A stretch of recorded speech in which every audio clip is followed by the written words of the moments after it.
On battlefronts in Syria and Iraq, Kurdish fighters have shown their mettle, driving Islamic State militants from Kobani and countering assaults across northern Iraq.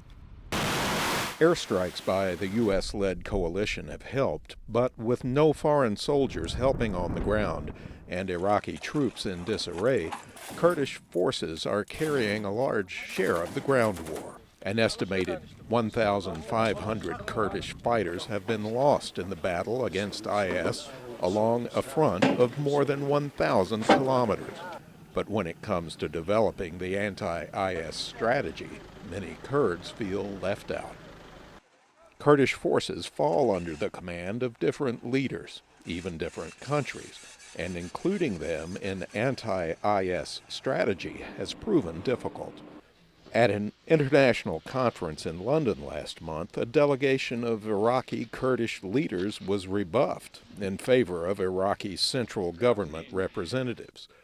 While no country recognizes an independent Kurdistan, some U.S. lawmakers feel there is a better way to bring Kurdish leaders into talks. Republican Congressman Dana Rohrabacher says their exclusion undermines a successful strategy.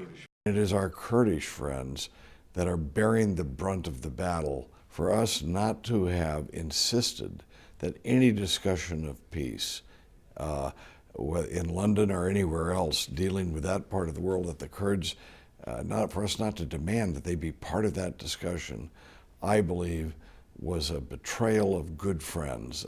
Another Republican lawmaker says there is a growing pro-Kurdish sentiment in Congress. I think there's overwhelming support for assisting the Kurds in Kurdistan. There's overwhelming support in the Congress, as well as from me, for additional airstrikes so that ISIS can't act with impunity in slaughtering people. The Erbil-based Kurdish Policy Foundation partly blames Kurdish leaders for the Kurds' exclusion from international strategy against IS.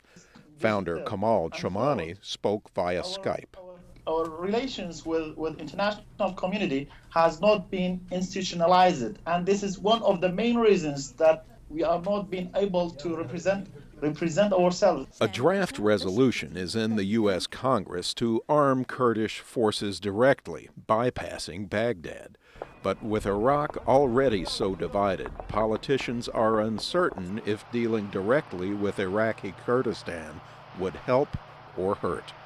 Narrating for VOA reporter Dakhil Shammo, Marcus Harton in Washington.